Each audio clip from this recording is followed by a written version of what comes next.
Hello and welcome to the Patty Pod, episode 18. We are coming to you today from the outside specifically of the Windsor Coffee Shop in Windsor Terrace, Brooklyn, on Fort Hamilton, and I think this is 5th Street, the cross street. Can't see the sign from my locale. It's good to be here. It's good to be back. I know it's been a while since my last episode. Getting into the busy season at my school year, plus I kind of felt a little off the last couple weeks. Just didn't sleep well. Not exactly sure why. But yeah, I just couldn't squeeze it in. Had other things to do. Was kind of running around on the weekends when I normally record. But I have some time now. I'm sitting out here. It is a beautiful day. Blue skies, sunny, and spring has finally sprung in New York City. It is 70. It was cold and rainy during April, which seems to be a pattern for New York City. But it was cold. Every day was about 45 degrees in the morning. There was a day it reached 80, but Kate and I were in Europe, so we didn't get to experience that. I've had to kind of remind myself that the end of the school year is approaching because the weather is not indicating that it is. So I've had a good couple of weeks. It's been busy. We're really ramping up. We have a lot going on at the end of the school year. We have something called Mother's Night, which is coming up this week. I proposed to my kids. Well, I should say first, I have a couple students that take martial arts. I got one at least this year. I've had some few students in the past. And, I asked her, I said, what do you do? And she said, Hapkido. And I said, oh, well, maybe you could train, some of our moms. And then we could have, for our theme, it'll be Mother's Night, Mother's Fight.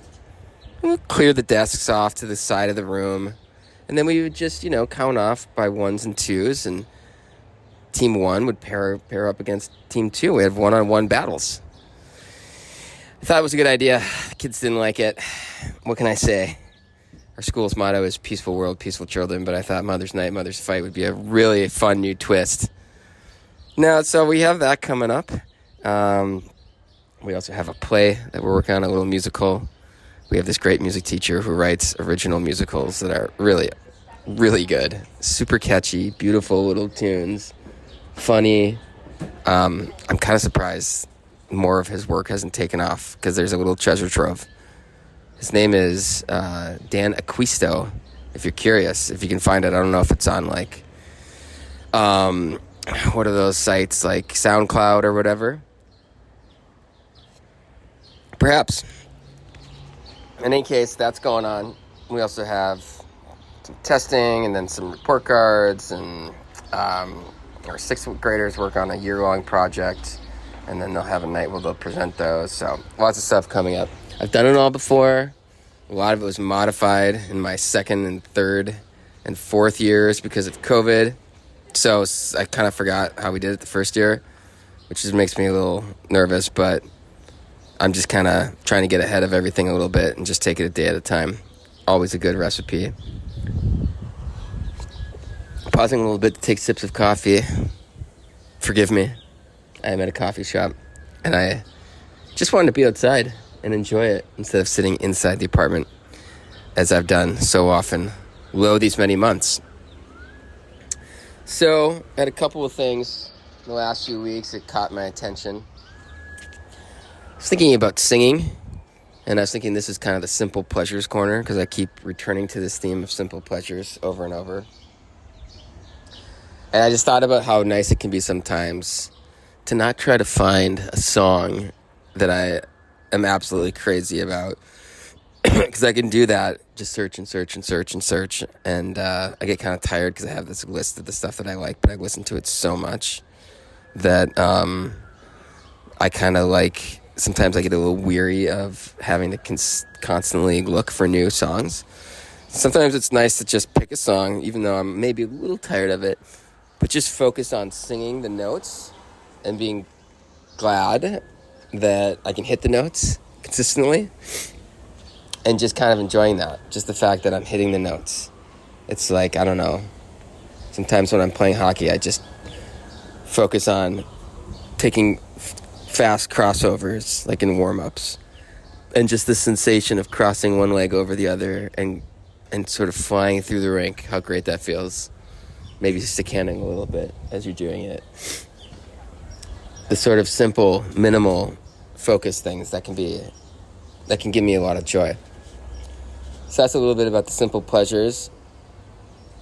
Another one was appreciating the dishwasher. It's perhaps because I didn't have one starting like freshman year of college until we moved into our current place. So I guess that's 1998, the fall of 98, although I wasn't doing dishes. So let's put that more at the fall of 2000 when I got my first apartment off campus until 2014, I guess. So that's 14 years where I didn't have a dishwasher. And boy, that's a game changer, as my sister-in-law called it, you know? And every time that thing's humming and it's in the evening and, you know, I've done X, Y, and Z that day, and then that's just one less thing to do. And, you know, when it's done, it's going to be all perfectly clean. That's a fantastic thing.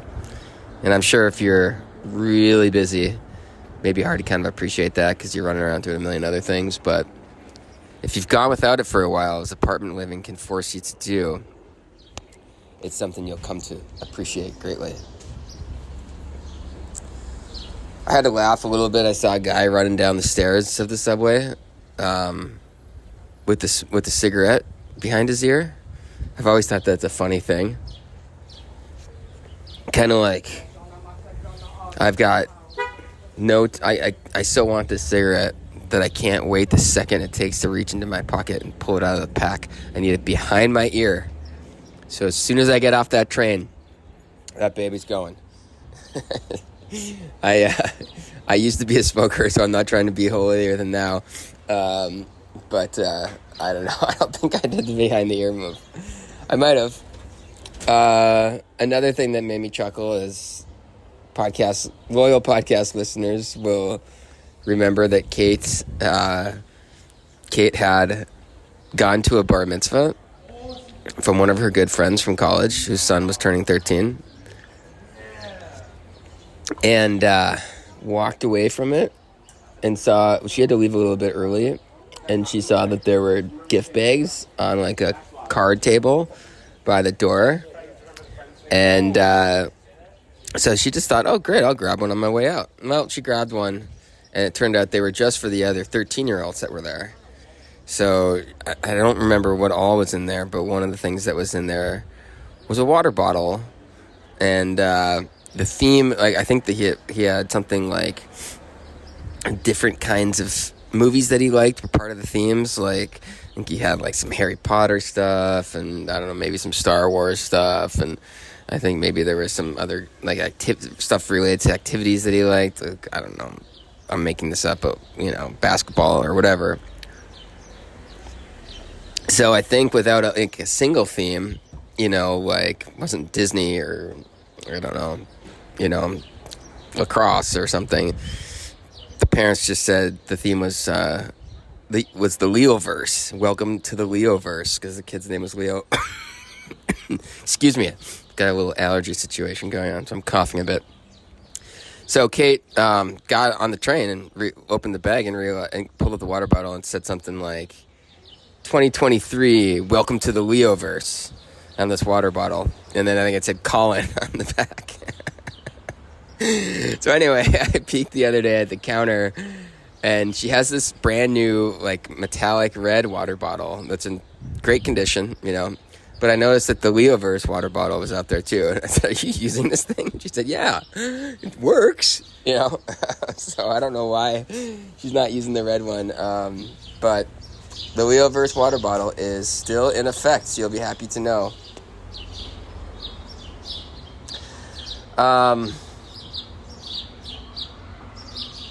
We went on, I don't know why I thought this was funny.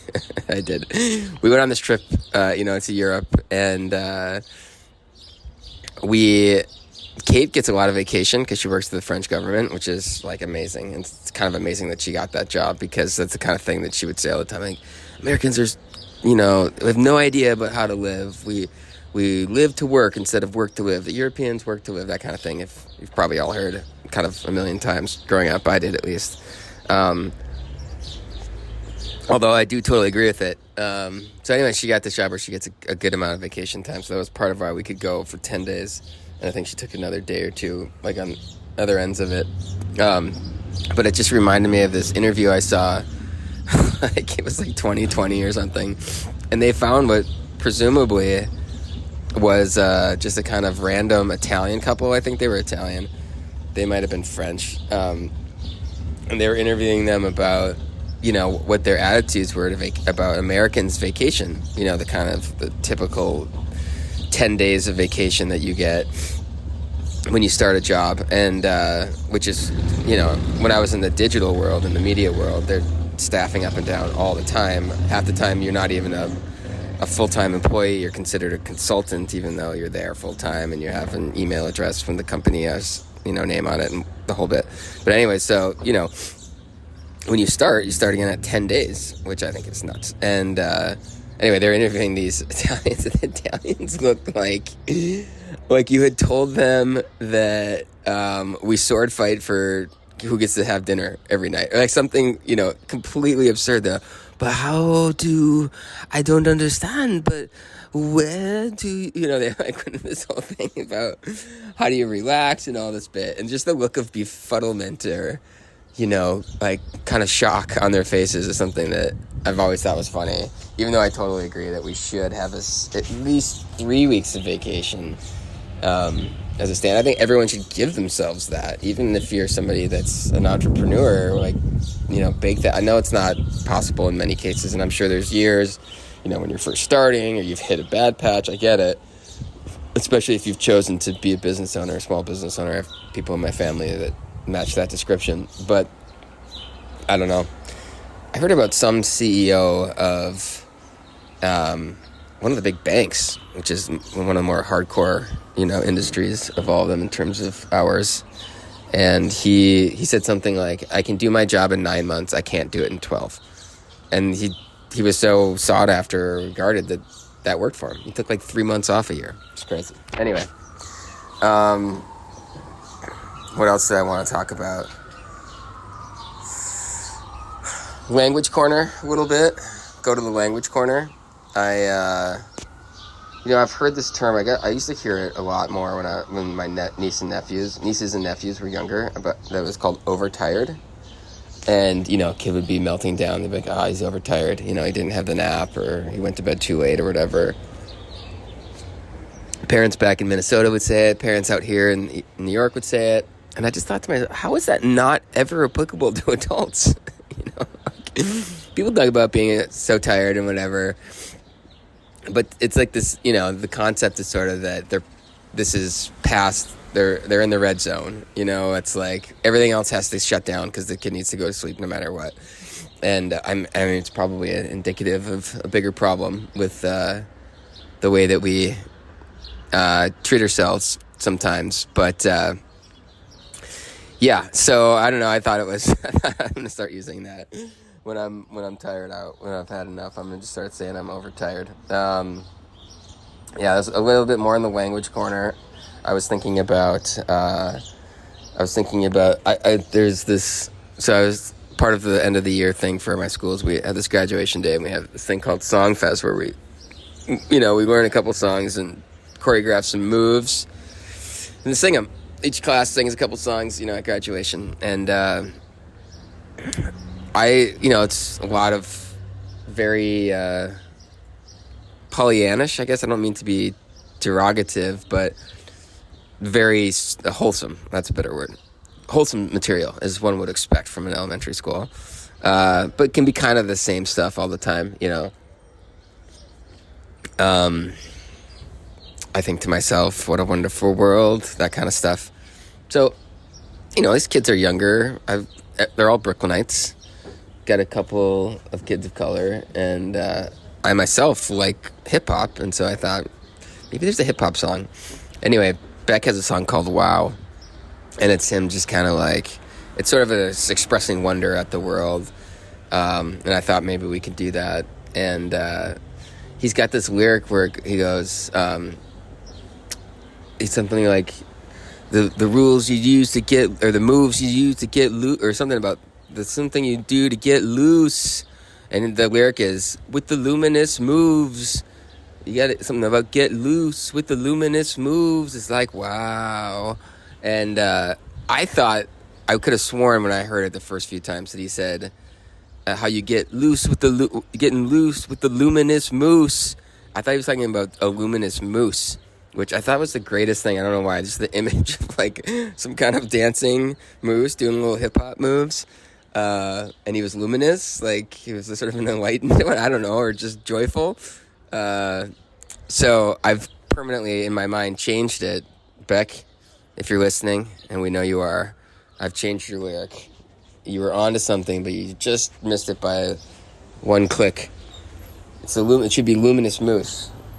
So that's a little language thing. I don't know why, because luminous moves sounds too cool. He's talking about dance moves, and getting loose, which I love. But I don't know. Once I heard moose, I stuck to it, and I'm sticking with it.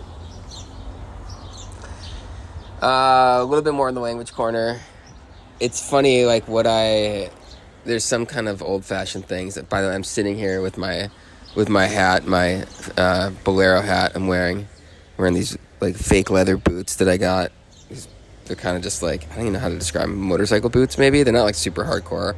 They actually look a little bit like a dress shoe on the bottom, but they're black, and I have black jeans and gray t-shirt, and I'm wearing my black bolero hat, which I modified a bit. I cut the brim down, so it's a little bit less, I don't know, less of a statement, I guess, or a little less loud is what I want to say. Still a statement, less loud, a little more subtle, but so having been willing to do those things and wearing the beret, doing that, like, it seems it's so close to a cliche, but I did it anyways. It got me kind of thinking that because I had thought about this word timepiece. You hear people say, I think like high-end watch sellers will say, this timepiece, or I'll read that in the brochure or whatever. Exquisite timepiece is crafted from blah blah blah, and I just like, can anybody say timepiece? Is that one of those things that, even though I'm a guy that wears a beret and a bolero, and I kind of like to take a risk here and there, and sometimes be fancy here and there. I like to wear Christian Dior cologne from time to time, and I really kind of don't want to clamp down on anyone's sort of, I don't know, whimsical eccentricities. But I don't know if I can take timepiece. I don't know if I could take it if a guy said, one of my friends said, well, I said, what's up, man? What have you been up to? I've been looking for a timepiece. I've been out shopping for a timepiece. Found a couple. Got my eye on a couple timepieces that I feel like, something really high quality, high craftsmanship. I don't think I could do that. I don't think I can let that pass. I think it has to be watches. I'm cool with film. You call films, call movies films. I'm okay with that. I have a pretty high tolerance for fancy stuff, for the highfalutin, but I don't think I can do timepiece. I don't know. I'll leave it to the listener, as always. A little bit of the spiritual corner is more kind of about music. One thing that's connected for me, I try to like get into trances sometimes, and I can do that with music. I don't know. That's part of why I'm always looking for it. Fish, fortunately for me, has some really spacey jams, and that can do it. There's a couple that I've saved that really can do that, and there's some other music that does it too. Some classical music, some Philip Glass, minimalist, stuff like that. Still, to this day, I've been listening to it for decades, can have that effect. And I don't know. Like, speaking of sort of trancey music, I think of the Beatles, the Within You, Without You. And they say at the end, The time will come when you'll see we're all one. Something like that. I'm not singing it properly. And life flows on within you and without you. Something like that. I do think that the oneness thing, I mean, when I was like a teenager and I heard about that, kind of the Buddhist concept of that, nothing seemed more absurd to me. It was like, maybe as a species or something, but clearly there's these, clear boundaries from one body to another and so on. And I didn't even know what they were talking about. And so, any kind of analogy like that we're akin to fingers on a hand or drops in the ocean, it just didn't make any sense to me because I could see clear boundaries where there were no connections. But, and then, beyond just the obvious visual truth of that, the fact that I can't hear your thoughts and feel your feelings and all of that. So, but the older I got, the more that seemed to not be the case. Like it seemed to me that, well, like I talked about earlier, when I talked about quantum field theory in an earlier podcast. Sorry, I did just closing up shop here, so I got to move. I talked about how quantum field theory, this is coming from, mainstream physics. This was a Royal Institute lecture that I listened to, and that's London.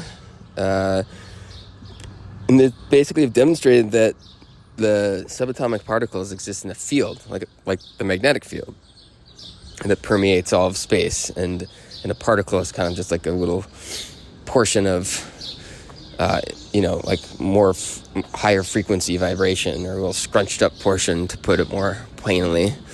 And so yeah, anyway, those two things, getting into that kind of a trance state and hearing something like that and sort of having it make sense, and then having a different view from the more analytic side, has been something that has convinced me of that, which has been a big change in how I see things.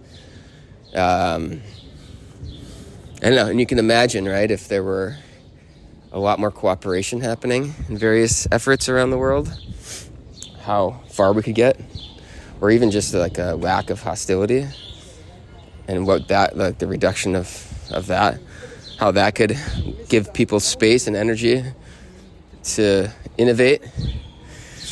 Yeah, anyway, some thoughts there. Spiritual corner.